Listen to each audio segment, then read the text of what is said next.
Highness. Okay, should we go? Hey. Yep. Hey, Payson High School! Yeah, how are you guys doing? We hope that you've had a great Hope Week, and welcome to our Hope Assembly. I'm Miranda Goodworth, and I am the president. I'm Tyler Rowley, and I'm your Hope Squad vice president. I'm Kira Lundberg, and I'm your secretary.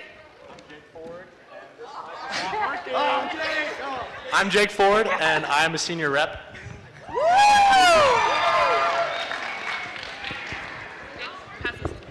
Yeah, switch me. We will begin with the Pledge of Allegiance. Everyone please stand.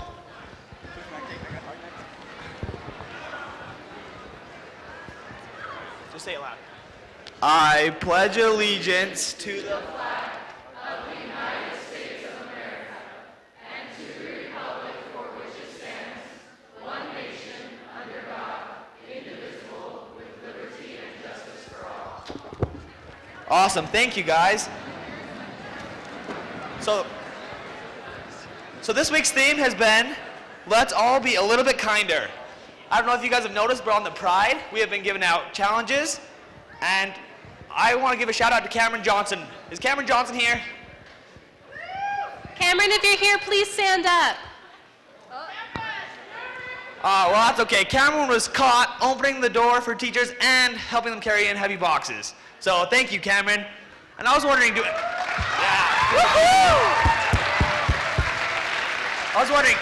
have any of you other guys participated in the challenges that would like to tell us about it, please? Can we get the house lights up? Marco.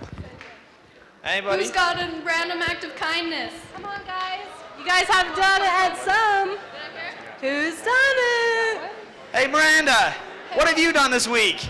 I helped my friend with her homework. Ooh. Yeah, awesome. Anybody else? Annie, do you have one? Hey, Miranda. We got one. We got one. Hold on one second, buddy. Yeah, right here. Right behind you. Right here? Okay, Miranda. All right, so I actually pick up trash around campus, so that's cool. Awesome, thank you. Yeah, I appreciate that. That's awesome. Hi. All right, April, what did you do this week? I texted a friend who looked really down yesterday and helped. Awesome, thank you. Have one? Here, Melissa. I just complimented anyone that came to my head. Awesome, thank you. Yeah, woo. All right. Tell us your name and what you did. I'm Skylar, and I helped my friend study for a test that he was gone for. That was Thank you. Yeah. You got any more? Yeah. Who's got it? Call it. Got it? She's got another one. One more over here. One more? My name's Chloe Jones, and I got a basketball game tomorrow. Hey, it's game day. We sincerely thank anyone who has participated in any of the events this week. Now, we're going to watch a short video from the Hope Squad.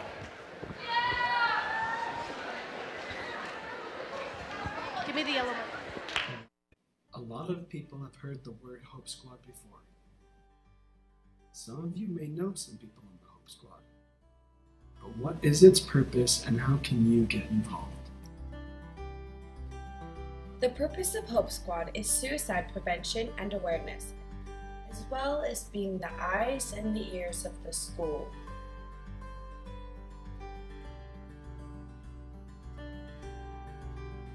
There are many steps to preventing suicide and providing a safe environment for students at our school.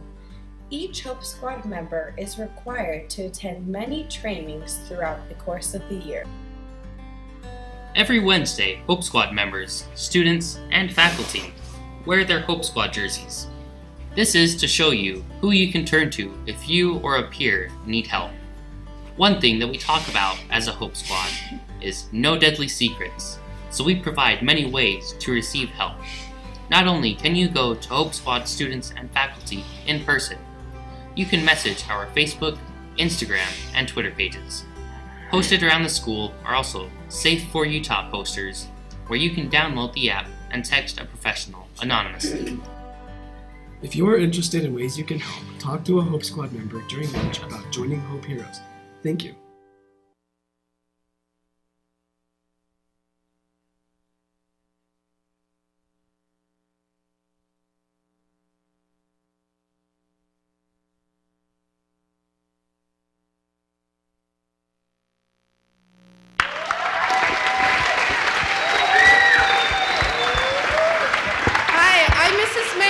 And I'm one of the advisors over the Hope Squad. I would like all the advisors of Hope Squad to please stand up just so students are aware of who you are. So any of the advisors who are here today, if you'll just stand up and wave. We only have 3 here today. There's many more than that. We've had them all hang a Hope Squad sign in their door so that you know who all those people are. We wanted to just give another shout out. We know you guys have heard of the Safe Utah app before. But we just want to just advertise that again one more time and how awesome that is. We have a short little video clip to introduce the Safe Utah app.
On your phone, I hope that you will all take the time to download that app.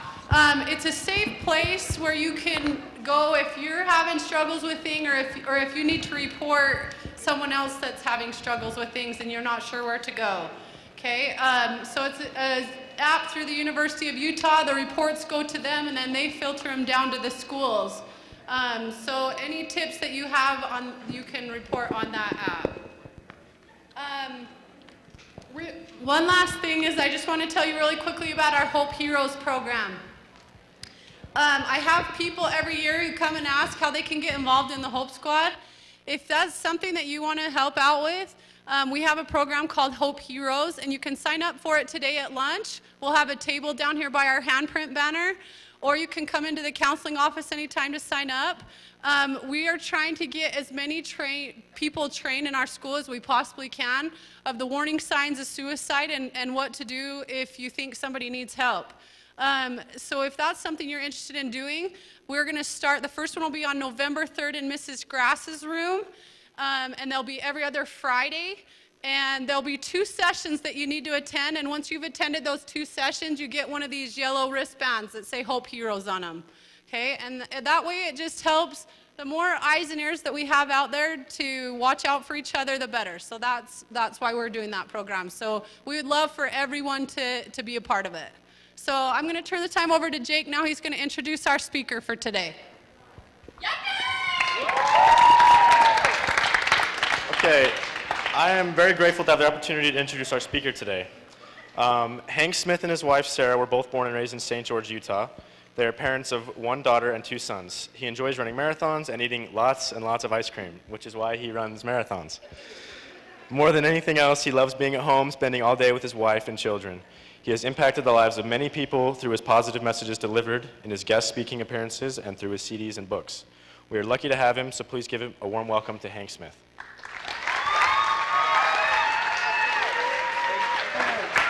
Let's see. Thank you, Jake.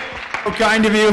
Payson High School. Can you turn the lights down on this so they can see the screen, and turn a little bit of lights on them so I can see them? I can't even see you guys. Oh, there you are. Look at you. Payson High School. We're the Payson Lions, right? Payson Lions. Good, good. All right. Payson Lions, native to Utah. We're scary though. Good for us. Who do we hate? Like, if I hate Salem, that feels good. I hate Salem. And what are they? Salem what? It's nothing. Salem Skyhawks. And do we usually beat them at stuff? Oh, never mind. Sounds like a sensitive issue. Okay. Hey, let me tell you a little bit about me. If I look really tired, it's because I'm almost 40 and I have a disease called children. Let me show them to you. There they are right there. That's babies 4 and 5. They came on the same day. There's another one of them. That one on the right, there's something wrong with him. Check that out. His face should change. But it doesn't. I was asking the doctors. I was like, what's wrong with that one? And they're like, you know, we don't know. We're hoping you'll take it home. And so we did. You guys, 7 months later, his face still hadn't changed. There's something. My wife looked at him one day. She said, I know who he reminds me of. I was like, who? She said, Megamind. All right, so now that we've gotten to know each other a little bit. Yeah, you laugh because it's not your kid, huh? If it was your kid, you'd be freaked out. Hey, we're going to talk a little bit today about the difference between success and failure. Really, it comes down to, I do this quite a bit. I speak to about 10 to 12 high schools a month. And really, I've met hundreds of thousands of teenagers, some successful, some not so successful. And it really comes down to the choices that you make. You ever made a bad choice? We all make bad choices. I got this haircut, right? We all make bad choices. Here's a bad choice. Check that out. That's a bad choice. See, that girl is making a bad choice. It's going to lead to her unhappiness. If you're sitting next to a teenage girl, we turn to her and be like, stop kissing pigs. Just tell her, stop kissing pigs. All right? I know some of you are going to be like, I didn't know he was a pig. Found out he went to Salem. All right. Have you ever made a bad choice people had to help you out of? See if you can figure this one out. That is a bad choice. That people have to help this kid out of his bad choice. Have you ever made a bad choice with one of your friends? Any of you get dumber when you're around your friends? You're like, I make stupid choices when I'm with my friends, right? We do dumb things together. I don't know what else to call this next one. It's just a bad choice all the way around. That is a bad choice. Have you ever trusted the wrong person to fix your stuff and you're like, oh, that did not work out well for me, right? I should have gone with the expert. How many of you have ever gotten angry and made a bad choice? I've done this. We get angry, we make bad choices. Here's a lady who got really mad at her husband. I won't tell you what he did, but she parked his Ford truck in the garage. Now, that wouldn't have been a big deal, but there already was a car in the garage. And so she put the truck on top of the car. And if you look really closely, you'll know what that is right there. That's a Ferrari. Yeah, she put the truck on top of the Ferrari. That was a bad choice. She could have gotten that in the divorce. Here's a kid who's driving sleepy. Anybody ever driven sleepy? You're like, I shouldn't be driving. I'm too tired, but I got to get home or something. So they drive tired. So this is a teenage boy, 17 years old. He drives tired from Hurricane, Utah. He's coming from this side to this side. Now, most people that I know stay on the road. But he decides to fall asleep back here. And he hit that guardrail. You can see how it's tipped over. They said instead of going over it, he actually rode the guardrail right down the middle of his truck, right here, until he hit that post. And then it flung him over the guardrail, and he landed right there. Right? Can you imagine getting out of your car? He gets out of his car, and he's like, what's down there? Can you imagine, right? When you're like, do you think he's probably, They measured him. He was 22 inches away. 22 inches away from a 600-foot fall. Right? Right? So, I know this is too juvenile for you. Please put up with this. I have 4 little boys, and I read to them every night. My daughter, she's 14. She does not like to be read to. She speaks a new language. I don't know, girls, can you do this? My daughter speaks this language where you can roll your eyes and make a little noise. She's like, oh. I think it means hello in her language because she greets me that way every morning. I'm like, hi, good morning. She's like, oh. Guys can't do it, I notice. Guys try, they're like, and I'm like, no, you can't do it.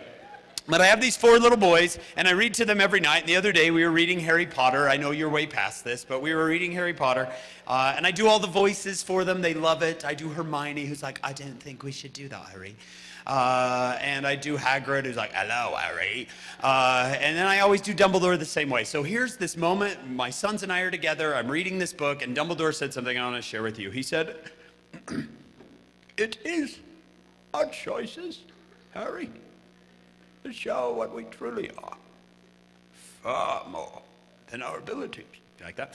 All right, so here's what we're going to do. You don't have to clap for that. You're going to turn to the person next to you. You're going to replace their name where it says Harry, and in your best old man voice, give it to him, very old. It is our choice. Go ahead, do it. It is our choices, Jessica, that show what we truly are, far more than our abilities. All right, fill their name in right there. It is our choices that show what we truly are, far more than our abilities. So when we talk about kindness, we're really talking about your choices. Turn to the person next to you and say, choices matter. Tell them, choices matter. Choices matter.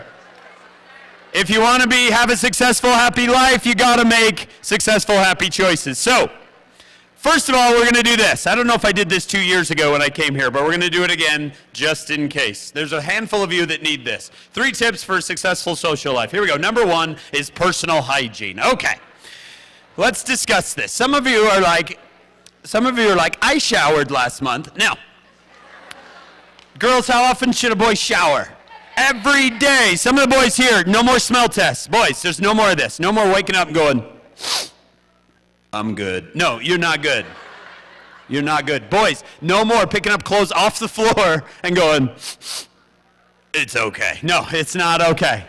Now, some of you are like, that's mean. What do you mean? People don't want to talk to me when I smell? Yeah, it's hard. It's hard to be your friend when you smell. You talk to me, and I'm like, what crawled in your mouth and died? It's hard. It's hard. You need to have good personal hygiene. All right? If you don't know what the word deodorant is, it's not French. Go ask your mom. Okay. Number 1, turn to the person next to you, especially if they need it, and say personal hygiene. All right? Personal hygiene. Give them a little elbow. Give them a little elbow. Say, a little personal hygiene go a long way, my friend. Personal hygiene. All right. Tip number 2, if you want to have a successful social life, is to smile. I know some of you are like, no, smiling is weakness. No, actually it's not. Smiling goes a long way. People walk up to me and they're like, hey, Dr. Smith, how come I don't have any friends? Because you look like you're going to kill someone. You need to smile. People avoid you because they don't want to be your next victim. Smile. Try it. Smile at the person next to you. Go ahead. Smile at the person next to you. Don't creep them out, all right? Just smile. Look at that. They smiled back. Unless they're psychotic, they smile back. Okay, what was number 1? Personal hygiene. What's number 2? Smile. Number 3, if you want to have a lot of friends, give a lot of compliments. People like that. Turn to the person next to you. Say, I like your face. Go ahead, try it. I like your face. I like your hair. You smell different when you're awake. I don't care. Tell them something. Tell them something. All right, what was number 1? Personal hygiene. Number 2, smile. And number 3, give a lot of compliments. Now listen, do those 3 things, you'll always have a lot of friends. If you don't want to have friends, if you're one of these, I meet a handful of teenagers every year that are like, I hate humans. Okay, okay. Number 1, do not ever shower. People will avoid you like the plague. 2, do not smile. Everyone will stay away from you. And 3, give yourself a lot of compliments. No one will ever hang out with you. All right, but for the rest of us, do those 3 things, you'll have friends. Now, we're going to go a little bit deeper here because I want to talk to you about something that some teenagers don't seem to understand, but they understand it in sports. So we're going to use sports. Most people understand the idea of a boundary, right? Inside the boundary, you're effective, right? Basketball, soccer, football, whatever. Inside the boundary, you can still play, you're effective. Outside the boundary, you can't do much. That's why people who play sports do everything they can to stay inside the boundary, right? Is this guy in bounds or out of bounds? He's still in bounds for a few more seconds, right? Is she in bounds or out of bounds? She's still in bounds until her feet hit the ground, right? We understand that idea in sports. Well, you need to understand that idea in life, that life has boundaries. And one of the best choices you can make in life is setting boundaries for other people's behavior to you. To you, all right? So let's talk about things that you should say, hey, in my life, certain things are out of bounds. You cannot treat me this way. Right? I don't allow it, it's out of bounds, all right? So let's talk about any sort of physical abuse. Anybody touches you and you don't want to be touched, you can turn to them and say, that's a boundary. Try it. Turn to the person next to you. That's a boundary. Don't touch me, all right? Don't touch me. Of course she touches her, all right, of course. Look at you all touching each other now. You're like, fun, boundaries. Of course, taking somebody's stuff. Do any of you have a friend that just takes food off your plate without asking? Turn to them and say, boundary, boundary. Stop taking my food.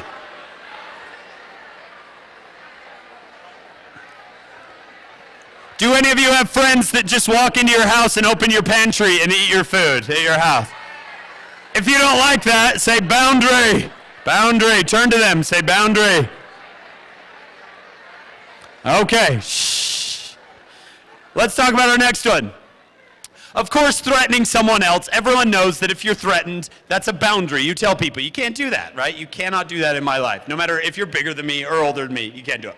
All right, shh. Let's get away from physical abuse, talk about emotional abuse. Any sort of body shaming is out of bounds. Anybody teases you or talks to you about your body, you just let them know you're out of bounds. That's psychotic. It's weird. Healthy people don't talk about other people's body, right? Other people's bodies. Girls, how often should a guy talk about your body whether you're present or not? No, of course not. That's not normal. It's not healthy. It's how you end up in prison. Stop. Okay. Any sort of name calling, of course. Gossiping is kind of a big deal. Turn to the person next to you and say, emotionally healthy people don't gossip. Try it. Emotionally healthy people don't gossip, right? It's an easy thing to understand. Okay, up here. Shh, up here. A lot of people excluding, they understand excluding. That's not normal to be like, I have this group of friends. Let's leave one person out. It'll be so much fun. That's weird. All right. And lastly, class shaming. This isn't your classes. You're like, you have English. No, that's not what I'm talking about. Class shaming means I feel like I can break boundaries with you. I can cross boundaries with you because I have more money than you. It doesn't happen here. It happens at Maple Mountain. All right, so. Sorry, did I say that out loud? I don't know if I should say that. All right. Last one, and hopefully you were not in 8th grade here, because when I put this up, I went to a junior high the other day, and I put this up, and they like all started laughing, because they're like, he said sexual. All right. Laugh it up, genius. Okay. Any sort of sexual abuse, unwanted sexual contact, whether physical or verbal, is a boundary. One of the best things. Sorry, I do this to myself. One of the best things you can do in your life is establish firm boundaries with anyone, family, friends, or strangers. Establish firm boundaries and say, no, you don't get to cross boundaries in my life. Now, how much boundary crossing do you think there is in kindergarten? 1st grade? Not much.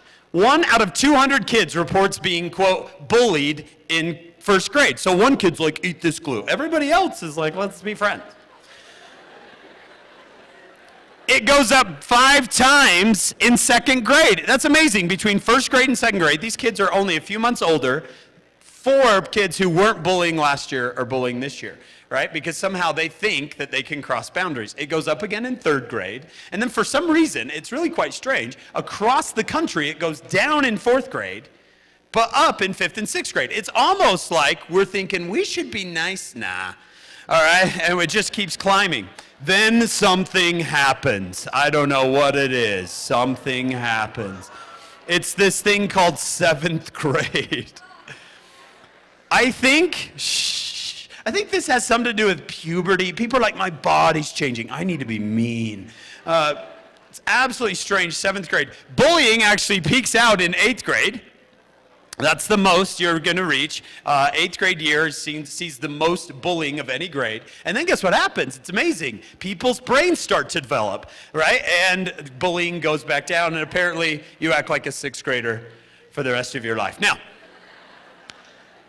The reason I bring this up is because all of this on this board, maybe not so much here, but definitely down here, it's just a choice. It's a choice you make whether you're going to be respectful or rude. Some people, here's the thing, most teenagers that are, quote, bullies, they don't do it because they want to wake up and hurt people. Not very many people wake up like, who can I hurt today? Mostly they do it because they think they're funny. Does anybody know someone who thinks they're funny but they're just a jerk? You can point them out to me if you'd like. They think they're funny, they're just a jerk. All right. Those of you who got pointed to, you're like, I am really funny. It's okay. It's okay. We're going to help you. You don't have to choose between being funny and being rude and being kind. Watch what happens. This lady's made a lot of money being funny and being nice. Here's what she says. She said, quote, most comedy is based on getting a laugh at somebody else's expense. It's just a form of bullying in a major way. I want to be the example that you can be funny and be kind. You can make people laugh without hurting somebody else's feelings. It does happen, right? It just takes a little creativity, a little intelligence, and you can be funny and be kind. So I want to tell you a quick story. Some of you seniors might remember this when you were sophomores. I can't remember if I told you this story or not, but this girl right here is Cheyenne Johnson. Cheyenne Johnson, let me be kind of upfront with you here. I think you probably understand this. If I were to do a spectrum of students at Payson High, you would have students, every high school has them, that you would consider physically or mentally handicapped. Nobody picks on those kids. Very rarely, right? You have to be psychotic to be like, I'm going to go pick on the physically handicapped or the mentally handicapped, right? No one does that. Then you have the bulk of the students, which are just mainstream students like you and I. But there's this group in the middle who you would not consider mentally handicapped or physically handicapped, but you also wouldn't consider them mainstream students. Those are the ones who struggle the most. And Cheyenne was definitely in that group. And she quickly became what I call the bottom of the pecking order in school, right? She became an easy target for people who wanted to feel good about themselves by attacking other people. So she's a sophomore. Their school, the youngest grade is sophomore, 10th grade. And about 2 weeks into school, her mom goes into her bedroom on a Monday morning, and Cheyenne's still in bed. And she's like, Cheyenne, what are you doing? She's like, I'm sick. And her mom goes, you're sick? You weren't sick yesterday? And she's like, I know, I just woke up sick. Her mom's like, oh, okay. Well, I guess I'm staying home from school with you today. Mom's single mom. And she's like, yeah, that'd be good. So she said Cheyenne stayed in bed all day till about 3 o'clock. And then all of a sudden at 3 o'clock, miraculously, she got better. Really quickly. And she had a great day. She played with her pets, played with her siblings, right? A couple of friends, and had a great day. And so her mom's like, oh, good, I'm glad that's passed. So the next morning, Tuesday morning, she walks into her room. Cheyenne's still in bed. She's like, Cheyenne, what are you doing? She's like, I'm sick again. And her mom's like, it was actually a pretty funny interview. Her mom goes, this is a very convenient sickness. It only seems to happen when school's in. She's like, yeah. She said Cheyenne does not lie very well. So she just looked at her, Cheyenne, are you lying to me? She goes, no. Her mom's like, Cheyenne, you're not a good liar. Why are you lying to me? I'm not. Her mom's like, Cheyenne, get up, you're going to school. She starts bawling. Mom, please don't make me go. Please don't make me. She's begging her, Mom, please don't make me go. What in the world? What's going on? She goes, they're so mean. Who's so mean? Everyone. Do you think it was everyone? Not a chance. It was like 5 or 6 people. But she saw it as everyone. Like I told you, she struggles. She has some struggles a little bit mentally. But she wouldn't put her in the mentally handicapped zone, just in that one spectrum, right? That part of the spectrum it's hard to define. So her mom calls the school. Talks to the vice principal. Vice principal, of course, apologizes. He says, we're so sorry, right? When things like this happen. He said, if you can give me some names, I will definitely call these people down. So she goes to Cheyenne. Cheyenne, who's mean to you? Everyone, right? Vice principal's like, well, I can call everyone down to the office, all right? Can you imagine? Will everyone please come to my office? All right, well, so she said, well, my daughter really has some mental struggles. I don't think she's going to be able to get you these names. And he said, listen, ma'am, I would love to help you, Mrs. Johnson, but there are 4,000 students that go to this school, and we can't watch every single one all the time. And he said, but if you get me names, I'll definitely talk to them. So now they're stuck. Cheyenne's like, I'm not going to school. I refuse. She's freaking out. Mom's got to go to work. So she's like, you got to go to school. but she doesn't want to go to school until this gets figured out. So they're kind of stuck until that day. Cheyenne's mom has an idea. Here's her idea right here. His name's Carson Jones. True story. Carson lives about 5 houses away from them. They don't know him all that well. It's kind of like your neighbors, right? You're like, hi, don't talk to me. I'll see you at Halloween. It's really, that's about it. So, she actually didn't know what to do. She was kind of stuck. So she walked down the street. She knocks on Carson's door. This is kind of a funny part of this story is I heard the interview from Carson, and he thought, every teenage boy, strange adult asking for them. What's the first reaction? I didn't do it, right? That was number one. He's like, it wasn't me. You girls, you should see how fast a guy will throw his best friend onto the bus, right? Carson Jones, it was him. It was him, right? Dude. All right, so he comes to the door. He thinks he's in trouble. He's like, can I help you? And she said, Carson, I need your help. He's like, he didn't do that. That would have been strange for him to be like, no. All right, so Carson, she explains the situation. She said, do you know my daughter Cheyenne? He's like, yeah, I think so. I met her he's like, I remember her in 4th grade. What is she doing now? She's like, she goes to your school. He's like, oh. Sorry. She said, it's okay. There's a lot of kids that go to your school. I don't expect you to notice her. He's a pretty busy guy. He's got a busy life. And she said, could you do me a favor tomorrow and watch her? This is the bus she gets off. Could you watch her and just get some names? You don't have to do anything. You don't have to stand between her. You don't have to defend her. I just need you to get some names. She'll be okay for a day. Just get some names. So vice principal, right. And he said, sure, I can do that. He's a pretty tall kid. He's 6'3". So he said it wasn't too hard to watch, right? Kind of towers over everybody. And he said he watched her, and nothing happened for about an hour. He said she was fine. And he said maybe it's all in her head, right? Maybe it's not really happening. And then he saw some kid shove another kid into her, right? Because that's super funny. And then he saw another kid throw a piece of pizza crust at her, right? Which is just strange. It's just strange. But he thought it was super funny, and his friends were like, oh, yeah, you're so funny. So he starts writing down these names. He knows who they are. And he asks around a little bit. But he noticed something. He noticed when he stood next to her, they didn't do it. Like, no one would do anything. He would be standing there, and someone's about to do something, and then his buddy would be like, stop. I'm like, what? He's like, dude, look at the neck. All right? Like, don't do this. And, right? And he's like, oh, that's weird. Like, they stopped doing it just because I'm standing here. He doesn't even have to say anything. He's just standing there watching. So he called Mrs. Johnson that night, and he said, Mrs. Johnson, here's all the names I got for you. He said, but I got an idea. I really don't think it's going to happen again. She says, you're not going to hurt them, right? He's like, no. He said, I got an idea. Tell Cheyenne I'm going to meet her when she gets off the bus tomorrow. And so Cheyenne wakes up the next day. Mom, please don't make me go again. And her mom says, Cheyenne, no one is going to bother you today. She's like, how do you know? She's like, trust me. When you get off the bus, there's going to be this kid there. Right? And she's like, I think he followed me around yesterday. All right, so she gets off the bus, and Carson is there, and he's got his 2 friends. This is Tanner right here, and this is Colton. They're all standing there. Apparently he called them the night before, and he's like, meet me at the bus stops where the kids get dropped off. And they're like, yes, sir, Mr. Neck. And so they show up, and she gets off the bus, and he said, hey, Cheyenne, I'm Carson. You remember me from yesterday? And she's like, yeah. And he said, listen, one of us is going to be with you at all times today. I'm going to walk you to first period. Colton's going to walk you to second period. Tanner's going to walk you from second to third. I'm going to walk you from third to fourth. You're going to come to lunch with us. Did your mom tell you? Yeah. And then fifth, sixth, seventh, and then I'm going to walk you to the bus after school, okay? And she's like, okay. So he's like, see you guys. And they're like, see you, Nick. And then he walks her into school. Now, I usually don't tell this part. It's usually for junior and senior girls, maybe even sophomore girls. Guys, you don't have to like this part. Honestly, you don't have to. But girls, I'll tell you this part. He said he got to the door, and he opened the door for her. And he's like, come on in. She wouldn't do it. She's like, no.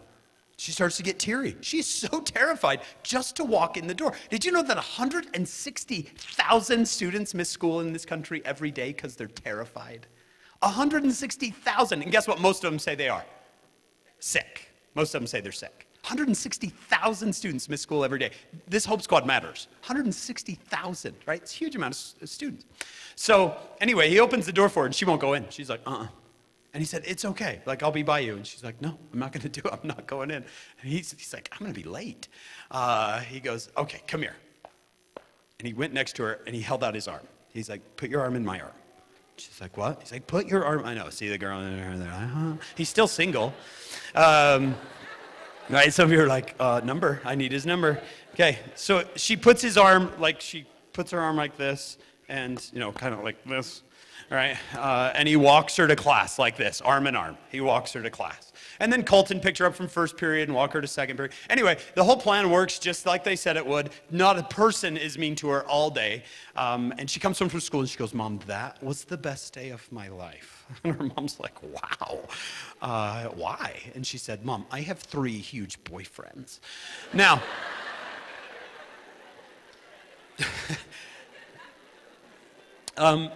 I told you Cheyenne struggles a little bit. She has a bit of some disabilities, you know, and she just has a hard time remembering their names. So apparently she would just call them my boys. She'd get off the bus and she's like, where's my boys? And one of them would be like, I'm here, I'm here, I'm here. She'd come out of class, boy, where's my boy? Right? So girls, you should try this today. Come out of class and be like, boy! Somebody's gonna be like, I'm a boy, right? I'll go with you. So they invite her down on the sideline. They're with her there. They're you know, they made her a shirt. This is number 11, Carson. 42, that's Colton. 2, that's Tanner. And 12, that's her, Cheyenne. She had a big 12 on her shirt. She wanted her number to be next to Carson's number, 11 and 12. They went undefeated, and that's where this story became famous, because ESPN sent out I don't know if you've ever heard ESPN, it's a little networking company. They sent out a team to interview this group, and that's where I got a hold of it. I saw the interview. By the way, funny story, Carson totally forgot about the interview, so I guess ESPN called him at school, and they're like, we're gonna come on this day, you need to be ready, right? We're gonna come to your house, where's your house? He tells them, and they're like, okay, we'll be there. And I guess he just is like, okay. And didn't write it down or anything. He's just like, okay. And so they show up at his house. He hasn't told his mom.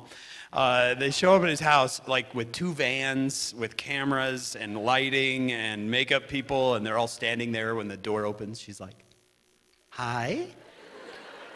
They're like, we're here to talk to Carson. And she's like, okay. Hang on 1 sec, please. She shuts the door. She goes upstairs. He's in his bed. He's listening to his headphones, right? He's on his bed listening to his headphones. And she's like, can I talk to you? He's like, Mom, can I talk to you? And she's like, okay, what? And she goes, look out the window. And he's like, why? Look out the window, Carson. Okay. He looks out the window and he's like, oh, I totally forgot, right? He's like, holy cow, I gotta change my clothes. So this is a great moment. He's changing his clothes. And his mom's like, what is this about? And she goes, it's about that girl. You know, that girl's on the sideline, Cheyenne. They heard that we were nice to her. And she starts crying. She's like, oh, Carson. And he looks at her, greatest moment. He goes, stop. He's like, oh, stop. And then he said to her on his way out, this is what the mom said when she was interviewed. She had no idea she was going to be nationally televised that day. When she's interviewed, she said, that's the best part about him, because he walks by and he goes, stop, it's no big deal, right? It's no big deal. Because he didn't do it because he's like, I'm going to be the hero of the world, right? No, he did it because this girl needed help, and he had the opportunity, and all he had to do was stand next to her. It's not that hard. He even said that. He's like, it's not like I'm a big hero. All I did was walk with her, right? That's not a big thing to do, right? Why is everybody saying, Carson the hero? He's like, all I did was stand next to her. It's not that big a deal. I asked a bunch of students what they thought about this. Here's what they said. This is Maddie. She says, making a difference seems super rare and difficult. But when you're standing up for someone, you just tell them they're not alone. So many people end their lives because they feel alone. Saving a life is easier than it seems. This is Nasili. He wants to be a professional rugby player. This is exactly how he talked. I said, Nasili, what do you think of this story? He said, I have no respect for bullying. It has no point. It's overrated.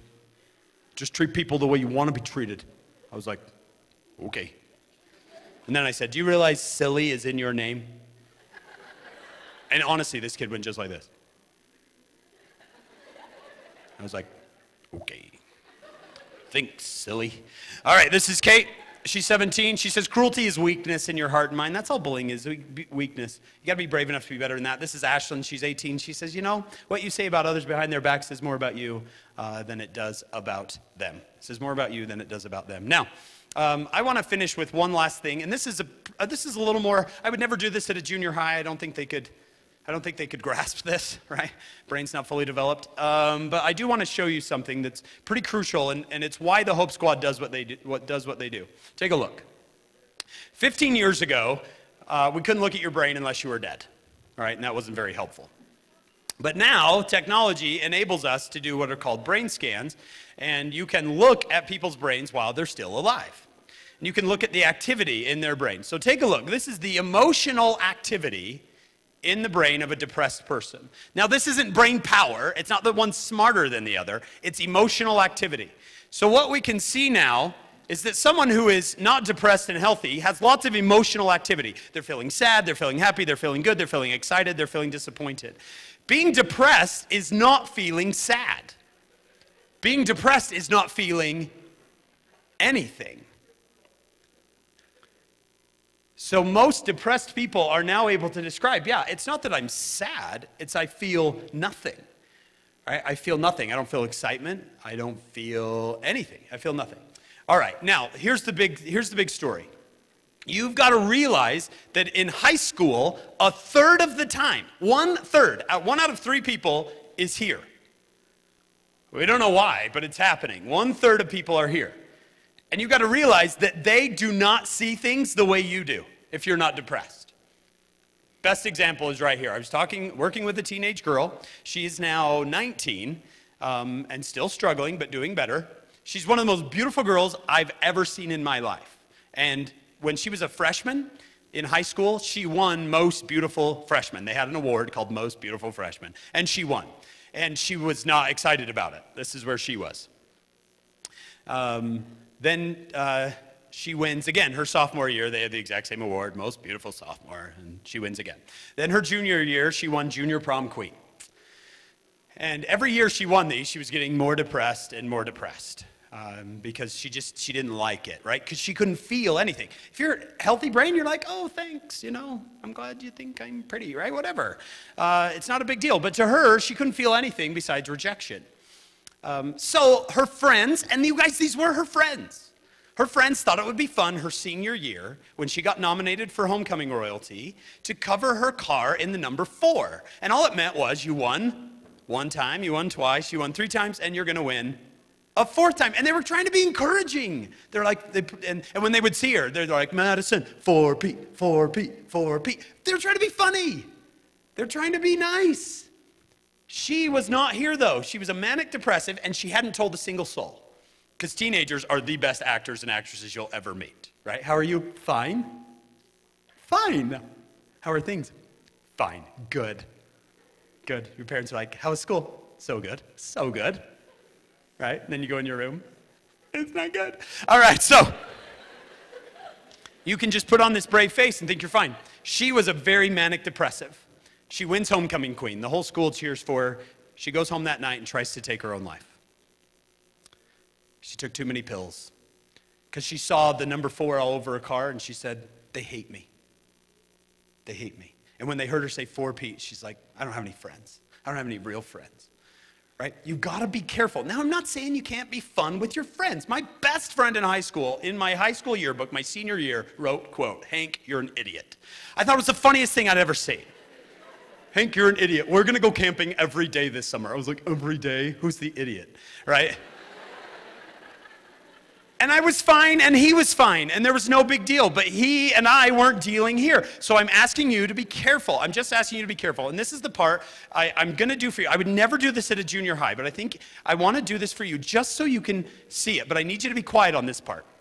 Even those in the back who are like, I'm not interested in this, you're lame. Okay, all right, just be quiet for this one part, because this is a pretty important part to me. This is the hardest part of every assembly that I do, and I think it's important for you to see. Every one of these kids took their own life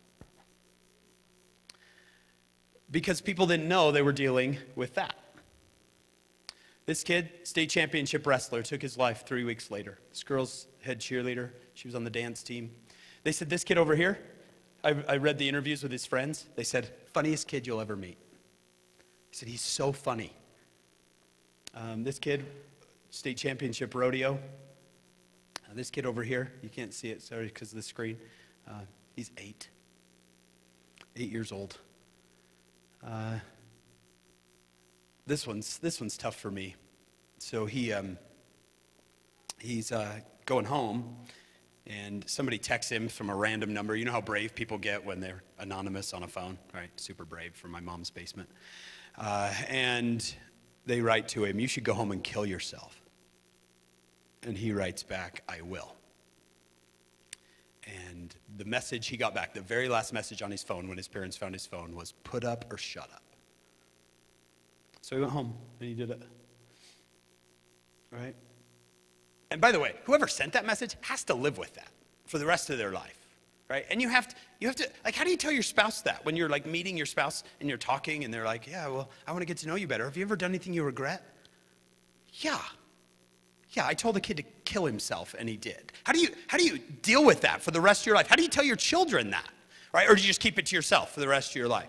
Right? So what I'm asking you, I'm not asking you to not be fun and not have a good time and you can't joke around with your friends, but I'm just, these two slides, I'm asking you to just be careful. Watch out for each other. When you see someone, if one of your good friends is no longer texting you back, like she used to text you back a lot, now she doesn't. If her grades are slipping, now some of you have friends with really bad grades, so that won't be a good indication. If they're no longer doing things they like to do, if they're like, they used to play sports, they used to play video games, whatever it is, and they just don't anymore, they mostly just sit by themselves, right? I'm working with a girl right now in college who, you guys, she sits in the bathroom 8 hours a day. She says, I just sit there. I'm just so terrified of life, right? I'm trying to get her to understand that she needs to get some help, some therapy, some medication. We're going to get her on the right track. But she's dealing with these problems, these issues. So if you'll just do something with me, I know it's cheesy, but just repeat after me. So when I make a new slide for next year, right? These were all in the last 2 years. When I make a new slide for next year, I don't see anything from Payson High School, right? Especially because you have a great Hope Squad that's going to take care of you. So just repeat after me, not this school, not this year. This school, not this year. One more time like you mean it. Not this school. Thank you so much, Payson High School. You've been fantastic. Thank you for letting me be with you today. You've been really, really good. Am I staying up here? We would like to thank Hank for coming and giving us this amazing assembly. And to thank him, we are giving him one of our kindness t-shirts that say, kind people are my kind of people. We will be giving these out throughout the year and we'll be able to have them as an option if you guys want them. So talk to Ms. Mangum or Mr. Chittister. Thank you. Thank you.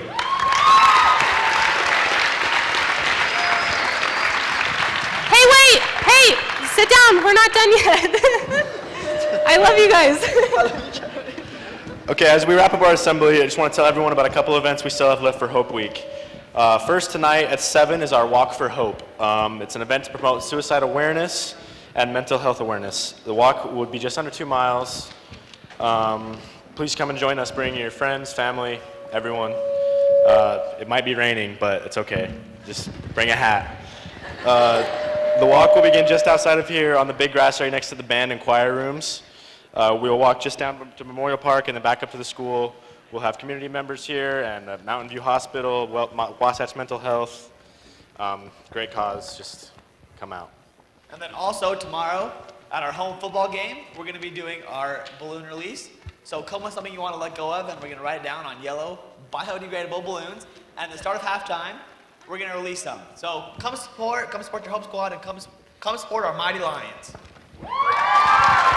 Now, real quick, can I have Hope Squad come up on stage?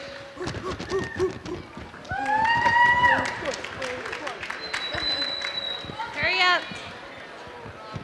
Come on. Bring it up. All the way up here, all the way up. All the way up. Forward. Just go forward. We're going to go on to the edge of the stage. Edge of the stage, Hope. Edge of the stage. Yeah, eventually. Okay, so this is our Hope Squad, and we just, thanks. We just want to mainly let you guys know that you are important and we care about you and we're here for you. So, we've got some t-shirts and some more t-shirts and beach balls that we're gonna throw out. So get excited, yo. Thanks for coming. Where's our t-shirt? Anybody t-shirt, anybody? Who wants a t-shirt? Yeah. Woo!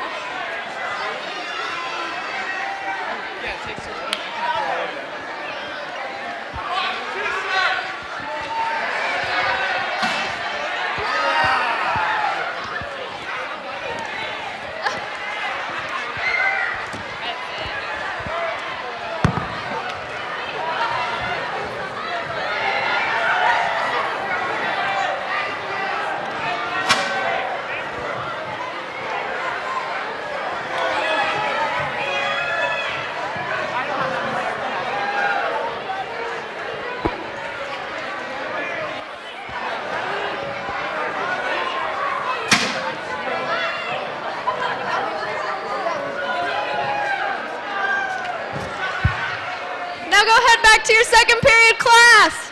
Thank you, everybody.